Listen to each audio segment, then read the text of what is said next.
Motorcycles have really always been a part of my life, but I'm kind of a late bloomer as far as actually riding. My dad was very much against motorcycles, and so I was never allowed to have one, especially as a kid. Dreaming of having a mini bike or something along those lines, and that was unfortunate. So I always had kind of had in the back of my mind when I was old enough and on my own and paying my own way, first thing I was going to do was buy a Harley-Davidson.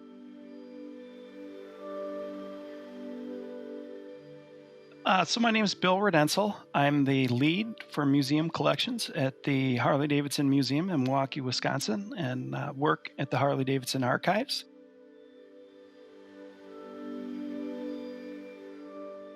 I was raised on a pretty steady diet of 1970s motorcycle movies. When I was a kid, they were on TV all the time, like, Little Foss and Big Halsey, CC and Company with Joe Namath, and of course, Saturday afternoons, kind of being force-fed Evel Knievel, jumping something different every Saturday afternoon on Wide World of Sports to kind of add the catalyst to that.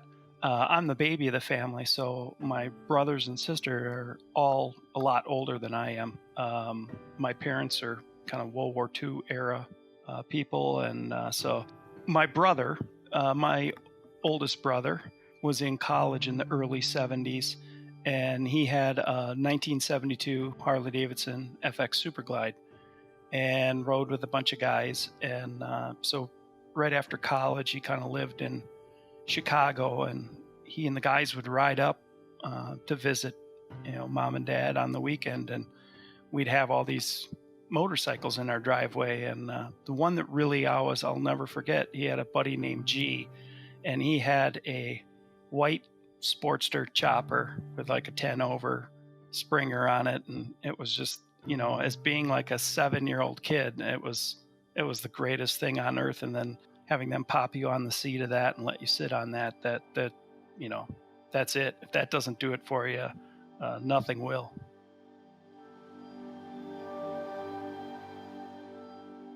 I'm part of a 3-generation automobile dealership. My grandfather started it in the 20s, and then my dad came there in the 50s, and then my brother in the mid 70s, and then I came I was worked there as a kid, but came there full time in the early 90s. So I was always around cool cars, and my dad built airplanes, so I was always involved with that and helping him. And so I was always into, mechanical things, and started as a mechanic at the dealership in high school. And then when I really, after college, I came back and took over with my brother and bought my first Harley-Davidson and restored that.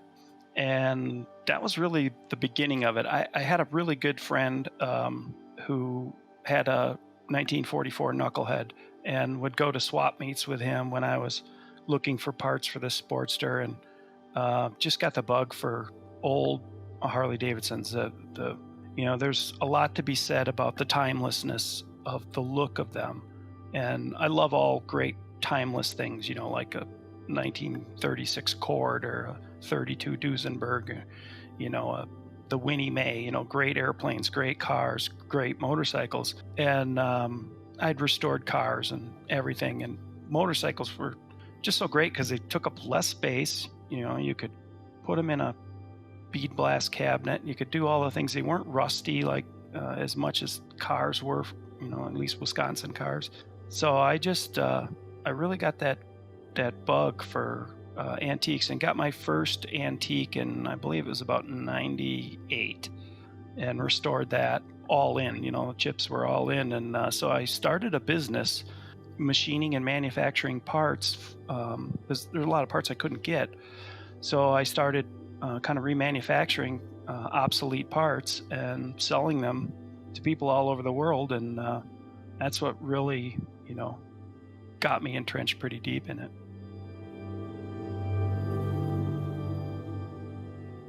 Literally the week after the 100th anniversary, which I was at, came home and I was looking through a magazine. It's still out there today. It's called Walnick's Classic Cycle Trader, and it's where people buy and sell old motorcycles. and there was an ad in there, and it said, "Wanted motorcycle restorer first shift," and showed it to my wife.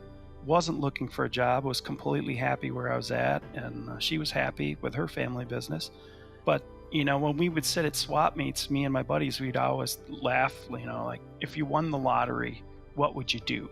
And my joke always was, well, somebody has to restore motorcycles at Harley, don't they? And never even thinking it was an actual real job. And so I showed it to my wife. She says, you got to put a resume in. So I put my resume in, never even thinking I'd get a phone call. Had a couple of phone interviews and didn't hear anything. And finally in November, they called me and said, come on down, we want to meet you. And had an interview. And I didn't think it actually went so well, but got home and didn't hear anything for another month or so. And they called me up and they said, do you want to come to work for Harley-Davidson? And they said, you got to let us know right now. And I said, I'm on my lunch break, I got to at least talk it over with my wife. So they gave me till 8 o'clock the next morning, and I talked over with my parents and my wife, and here we are 17 years later, still doing the same job that I came there to do. Basically it's grown. There were 3 of us when I started, and we're down to just me now. We needed more then because we were really getting the collection prepared for the museum that they knew it was inevitable at that time.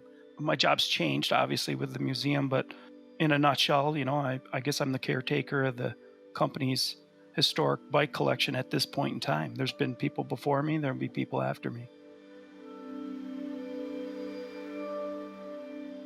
One thing, actually the kind of main really great thing about the Harley-Davidson historic vehicle collection and their archival collection, which a lot of people don't realize, is most of it is what I always call brand new, meaning they saved it from the beginning. So when you come to the museum and you see our 1911 single that's right there as you walk in the front gate, that was a brand new bike taken off the assembly line, put in their collection in 1911, and it's remained there ever since. It's original paint, it's original plating, and that's really, really unique in corporate archives, that a company that early on had the foresight to save this amazing amount of machines, let alone the posters and all the photographic negatives and pins and watches and marketing literature and everything they've made in multiple languages. It's a stunning collection, but the motorcycle collection itself is second to none. So with over 500 motorcycles, in the collection, it's kind of an ongoing process to make sure that they're all in the best condition they can possibly be. Everything's stabilized. For years they moved the collection around. Our initial job was to get them back, kind of like assess what we have, and then begin the process of conservation, which is, in a nutshell, take them apart, clean every piece, and put it back together again.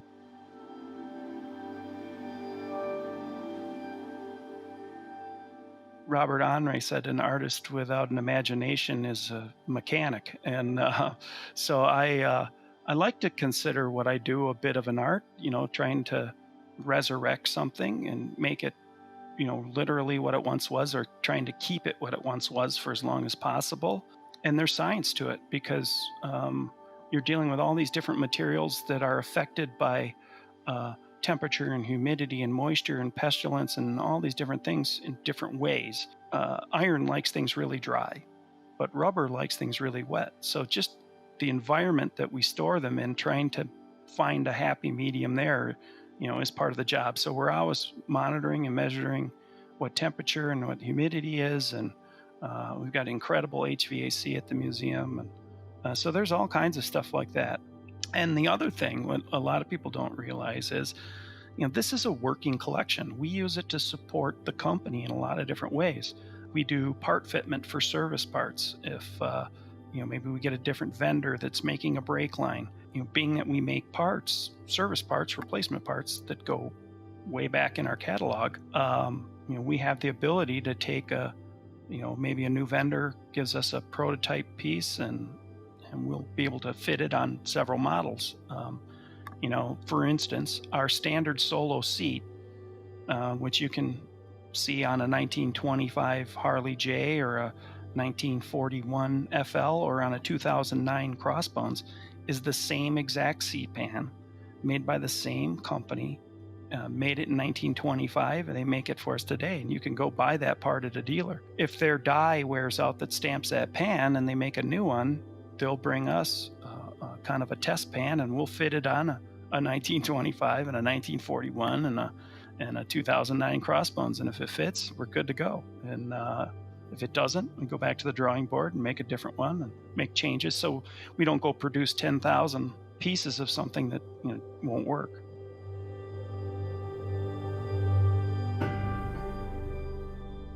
You're going to talk the talk, you walk the walk, and I like to walk the walk. I mean, these machines are fantastic, and I love to take something that's old and something that someone says like, oh my gosh, that should be in haul that to the junkyard and make it look like new again. And that's a really and even more so, one aspect I can't do at my Harley-Davidson job is we don't have bikes that run. So one really neat thing is to actually take something that is a solidly froze up piece of metal and make that live again. And so that's part of what I do at home. I love old motorcycles. I have 10 of them. I guess that's kind of a disease. I guess I'm really good at collecting them. I'm not good at selling them. And so I have my earliest being a 1914 single, which is a bike I actually rode across the country, coast to coast, in 2010. My next oldest bike is a 1915 twin, and I rode that across the country in 2016, coast to coast. And so, I like to believe that not only do I, make them live again, but, we put them out on the road or on the racetrack. My 1915, I raced with a group of guys, and I'm not good at it by any means, but I really love to do it. It's what I always describe as my golf, racing vintage board track motorcycles. There's a lot of people. There's a lot of golf courses in the world, and a lot of people that play golf. And there's only a couple of people like, Jack Nicklaus or Tiger Woods. Most are guys that are out there hacking around on the weekend and, scoring a 120. But they do it every weekend because they love it. And that's kind of where I fall on the racing. I mean, I watch some of the people that are, out there racing today, and it's really a thrill and a treat to watch and see how great they are. I know I'll never, I race my whole life and I'll never master those skills, but it's unique. So I guess maybe I get my Jones on other ways. Like I said, I've rode both my early bikes across the country, and that's not a lot of people in the world can say they've put 7,000 miles on Harley-Davidson board trackers.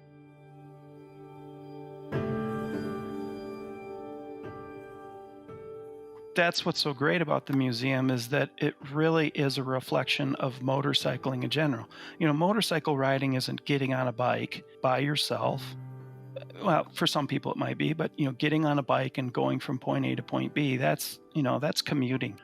Motorcycling is a social phenomenon, and it has been since the beginning. People all think that like, oh, I'm going on this motorcycle tour, that it's a relatively new thing. The Milwaukee Journal-Sentinel sponsored a motorcycle tour of Wisconsin in 1907, and where people could get together and ride motorcycles together. And that's what people that are in motorcycle clubs or hog chapters or riding groups or whatever it may be. It's that social aspect where you get together and share stories and bond and have great experiences and share them together. And that for me is what really excites me about motorcycling. And that's what's so great about the museum, is it's, we're not just we built this, we did this, aren't we a great company? It's like you get to learn about these people that are maybe kind of unsung in American or international history. They're incredible stories all on their own. Talking about like a Vivian Bales, think of an 18-year-old woman in the 1920s getting on a motorcycle and riding from Georgia up to Milwaukee by herself. And she couldn't even vote at the time, and she's going to get on and do this. I mean, like that's an amazing story and very inspiring, and that's just one of many that are there, and that's that's what makes us really a special place.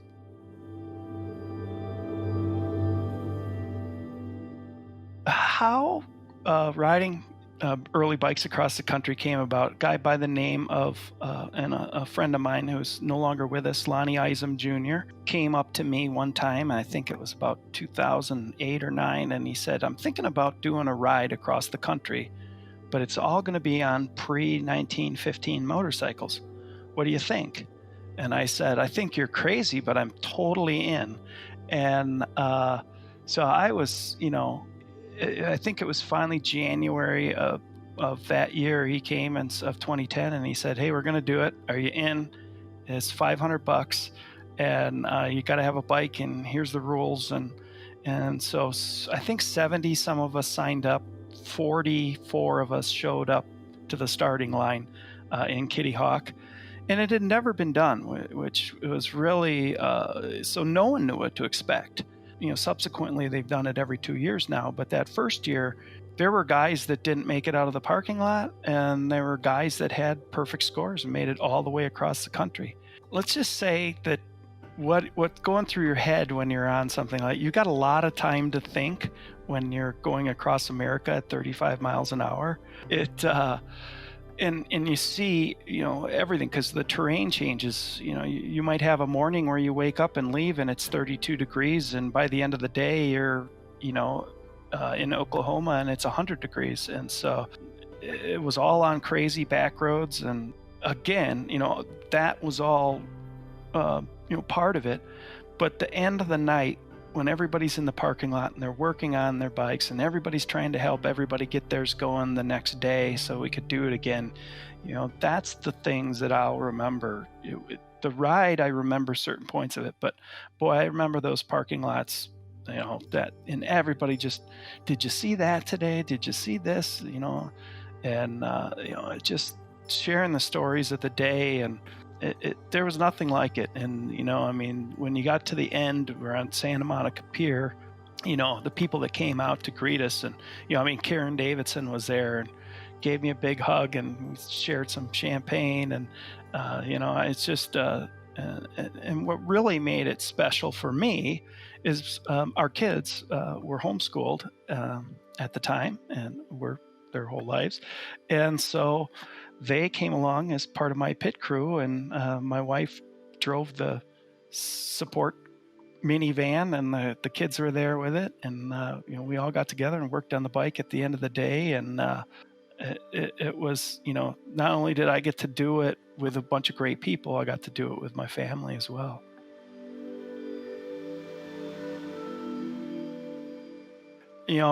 It's kind of cliche, and people say it, there's something about that feeling that when you get on, and people try and put it into words. Is it freedom? Is it independence? Is it all these things? When you boil it right down, for me, it's just fun. I mean, it's just like, I love to have fun no matter what I'm doing. I mean, and to a fault. I mean, people will be like, not everything's a joke. I believe humor belongs in music. I believe humor belongs in the worst possible situations that are happening. And, because it makes things fun. And that's what motorcycling really is to me. It's kind of weird. It's kind of maybe a cop-out answer, but, it's like, why do people go on roller coasters? Because they're fun.